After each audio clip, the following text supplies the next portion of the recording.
అటు నేపాల్లోనూ భారీ భూకంపాలు సంభవించిన ఘటనలు చాలానే ఉన్నాయి.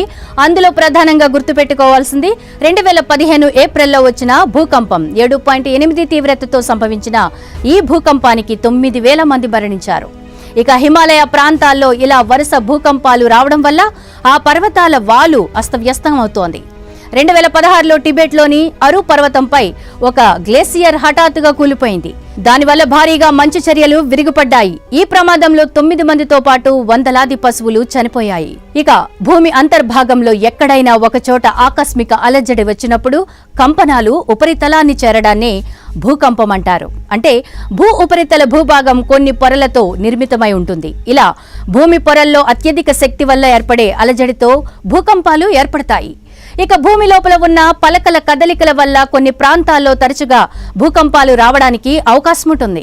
భూకంపాలు ఆ ప్రాంత ఉపరితలాన్ని బలహీన ప్రాంతంగా మారుస్తాయి. ఇలాంటి బలహీన ప్రాంతాలను సిస్మిక్ ప్రాంతాలు అంటారు. 2024 డిసెంబర్లో తెలుగు రాష్ట్రాల్లోనూ భూకంపం వచ్చింది.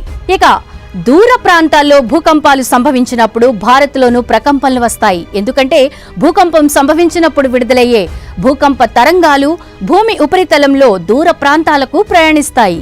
ఈ తరంగాలు శక్తి, దూరం ఆధారంగా భారత్లోని పలు ప్రాంతాల్లో ప్రకంపనలను అనుభవించేటట్లు చేస్తాయి. ఉదాహరణకు నేపాల్ లేదా టిబెట్లో సంభవించిన భూకంపాల ప్రకంపనలు ఉత్తర భారతానికి తాకుతాయి. అందుకే నేపాల్ టిబెట్ సరిహద్దుల్లో సంభవించిన భూకంపం బీహార్ను కూడా తాకింది.